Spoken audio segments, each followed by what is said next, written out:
ಇನ್ನು ಚನ್ನಪಟ್ಟಣ ಉಪಚುನಾವಣೆ ರಂಗು ದಿನೇ ದಿನೇ ಕಾವೇರ್ತಾ ಇದೆ. ಆದರೆ ಇಲ್ಲಿ ವಿಶೇಷ ಅಂದರೆ ಅಭ್ಯರ್ಥಿ ಯಾರು ಅಂತ ಕೇಳಿದ್ರೆ ಕಾಂಗ್ರೆಸ್ ಬಳಿ ಇನ್ನೂ ಸದ್ಯಕ್ಕೆ ಉತ್ತರ ಇಲ್ಲ, JDS ಅಥವಾ BJP ಬಳಿ ಕೂಡ ಸದ್ಯಕ್ಕೆ ಉತ್ತರ ಇಲ್ಲ. ಇದು ಪರಿಸ್ಥಿತಿ ಹೇಗಾಗಿದೆ ಅಂದರೆ ಮದುವೆನೋ ಫಿಕ್ಸ್ ಆಗಿಬಿಡಿದೆ, ವಧು ಯಾರು ಅಂತ ಗೊತ್ತಿಲ್ಲ, ವರ ಯಾರು ಅಂತ ಗೊತ್ತಿಲ್ಲ.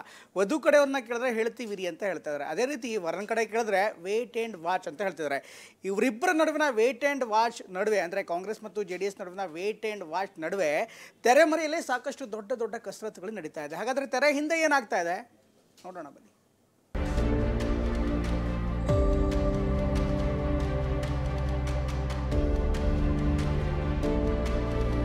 ಚನ್ನಪಟ್ಟಣ ಪೀಠಕ್ಕಾಗಿ ರಾಜಕೀಯ ಚದುರಂಗದಾಟ. ಕುತೂಹಲ ಕೆರಳಿಸಿದ ಚನ್ನಪಟ್ಟಣ ಮೈತ್ರಿ ಅಭ್ಯರ್ಥಿ ಆಯ್ಕೆ. ಲೋಕಸಮರದ ಬಳಿಕ ರಾಜ್ಯದಲ್ಲಿ ಮತ್ತೊಂದು ಮಿನಿ ಉಪಸಮರಕ್ಕೆ ರಣಕಣ ಸಜ್ಜಾಗ್ತಿದೆ. ಉಪಚುನಾವಣೆಗೂ ಮುನ್ನವೇ ಚನ್ನಪಟ್ಟಣ ವಿಧಾನಸಭಾ ಕ್ಷೇತ್ರದ ಉಪಚುನಾವಣೆಯ ರಂಗ ತಾಲೀಮು 3 ಪಕ್ಷಗಳಲ್ಲಿ ಜೋರಾಗಿದೆ. ಇದರ ನಡುವೆಯೇ ಚನ್ನಪಟ್ಟಣ ವಿಧಾನಸಭಾ ಕ್ಷೇತ್ರದ ಉಪಚುನಾವಣೆಯಲ್ಲಿ ಬಿಜೆಪಿ ಸ್ಪರ್ಧೆ ಮಾಡುತ್ತದೆಯೋ ಅಥವಾ JDS ಸ್ಪರ್ಧೆ ಮಾಡುತ್ತದೆಯೋ ಅನ್ನೋ ಕುತೂಹಲ, ಗೊಂದಲ ಕೂಡ ಚನ್ನಪಟ್ಟಣ ಬಿಜೆಪಿ JDS ಕಾರ್ಯಕರ್ತರಲ್ಲಿ ಮನೆ ಮಾಡಿತ್ತು. ಆದ್ರೀಗ ಚನ್ನಪಟ್ಟಣ ಉಪಸಮರದಲ್ಲಿ JDS ಅಭ್ಯರ್ಥಿ ಸ್ಪರ್ಧೆ ಮಾಡುವುದು ಬಹುತೇಕ ಖಚಿತವಾಗಿದೆ. ಹೌದು, ಚನ್ನಪಟ್ಟಣ ಕ್ಷೇತ್ರ ಪ್ರತಿಷ್ಠೆಯ ಕಣವಾಗಿ ಮಾರ್ಪಟ್ಟಿದೆ. ಒಂದ್ ಕಡೆ ಸೋಲಿನಿಂದ ಕಂಗೆಟ್ಟಿರೋ DK ಬ್ರದರ್ಸ್ಗೂ ಮುಖ್ಯವಾಗಿದೆ. ಮತ್ತೊಂದೆಡೆ ಬೆಂಗಳೂರು ಗ್ರಾಮಾಂತರದಲ್ಲಿ ಸೋಲಿನಿಂದ ಕಂಗೆಟ್ಟಿರೋ DK ಬ್ರದರ್ಸ್ಗೆ ಮತ್ತೆ ಸೋಲಿನ ರುಚಿ ತೋರಿಸೋಕೆ ದಳಪತಿಗಳು ಮಾಸ್ಟರ್ ಪ್ಲಾನ್ ಮಾಡ್ತಿದ್ದಾರೆ. ಯಾವುದೇ ಕಾರಣಕ್ಕೂ ಮಣಿಯಬಾರದು ಅಂತ ತೆರೆಮರೆಯಲ್ಲೇ ತಂತ್ರಗಾರಿಕೆ ಮಾಡ್ತಿದ್ದಾರೆ.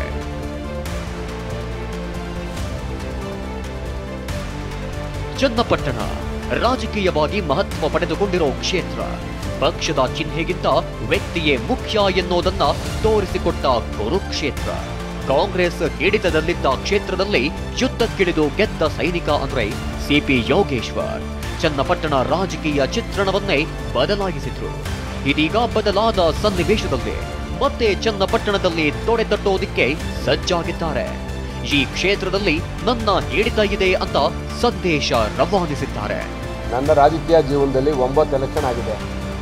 10ನೇ ಎಲೆಕ್ಷನ್ನು. ಪ್ರತಿ ಎಲೆಕ್ಷನ್ಗೂ ನನ್ನ ಗ್ರಾಫು 5,000 ಜಾಸ್ತಿ ಹೋಗಿದೆ. ಫಸ್ಟ್ 50,000ದಲ್ಲಿ ಗೆಲ್ತೀನಿ ನಾನು. ಆಮೇಲೆ ನಾವಿವತ್ತು ಡಬಲ್ ಇದ್ದೀವಿ.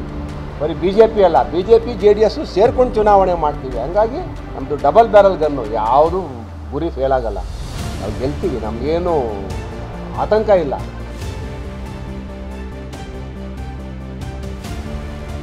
ಇದೇ CP ಯೋಗೇಶ್ವರ್ ಎಸೆದ ಈ ಬಾಣವೇ ಮೈತ್ರಿ ಅಭ್ಯರ್ಥಿ ಯಾರು ಅನ್ನೋ ಪ್ರಶ್ನೆಗೆ ನಾಂದಿಯಾಡಿದೆ. ಚನ್ನಪಟ್ಟಣ JDSನ ಕ್ಷೇತ್ರ. ಹೀಗಾಗಿ HDK ಹೇಳಿದವರೇ ಅಭ್ಯರ್ಥಿ ಅನ್ನೋದನ್ನ CP ಯೋಗೇಶ್ವರ್ ಕೂಡ ಹೇಳ್ತಾರೆ.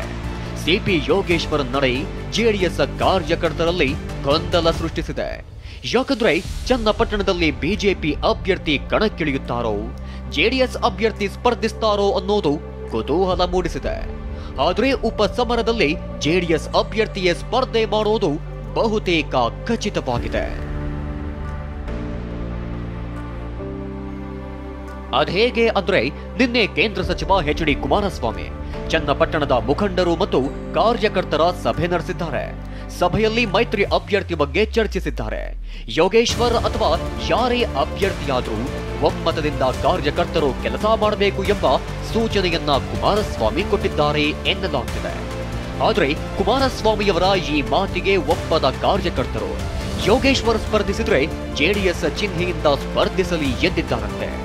ಈ ಸಭೆಗೂ ಮುನ್ನ ಮಾತನಾಡಿದ HDK ಕಾರ್ಯಕರ್ತರ ಸಹಮತ ಇಲ್ಲದೆ ಯಾವ ನಿರ್ಧಾರ ತೆಗೆದುಕೊಳ್ಳಲ್ಲ ಅಂತ ಹೇಳಿರೋದು ತೀವ್ರ ಚರ್ಚೆಗೆ ಗ್ರಾಸವಾಗಿದೆ. ಈಗ ಆ ಕ್ಷೇತ್ರದಲ್ಲಿ ನಾನು 2 ಬಾರಿ ಚುನಾವಣೆಯಲ್ಲಿ ಗೆದ್ದಿದ್ದೇವೆ ಕಾರ್ಯಕರ್ತರ ದುಡಿಮೆ ಮೇಲೆ. ನನ್ನ ಕಾರ್ಯಕರ್ತರುಗಳ ಸಹಮತ ಇಲ್ಲದೆ ನಾನು ಯಾವುದು ನಿರ್ಧಾರ ಮಾಡಲಿಕ್ಕೂ ಸಾಧ್ಯ ಇಲ್ಲ. ಅವರು ನಿಲ್ಲಬೇಕು ಅಂತಕ್ಕಂಥದ್ದು ಹಿಂದೆ 4-5 ಬಾರಿ ಶಾಸಕರಾಗಿದ್ದಾರೆ.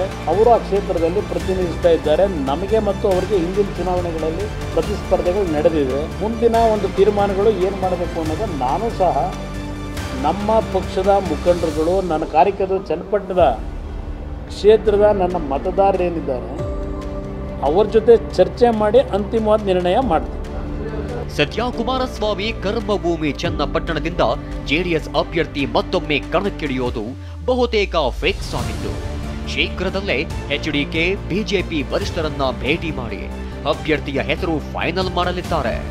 ಅದೇನೇ ಇರಲಿ, ಚನ್ನಪಟ್ಟಣದಲ್ಲಿ ಜೆಡಿಎಸ್ನಿಂದ ಸಿಪಿ ಯೋಗೇಶ್ವರ್ ಕಣಕ್ಕಿಳಿಯುತ್ತಾರಾ ಅಥವಾ ದಳಪತಿಗಳು ಹೊಸ ಮುಖಕ್ಕೆ ಮಣೆ ಹಾಕ್ತಾರಾ ಕಾದು ನೋಡಬೇಕಿದೆ. ಸುನಿಲ್, ಟಿವಿ9 ಬೆಂಗಳೂರು.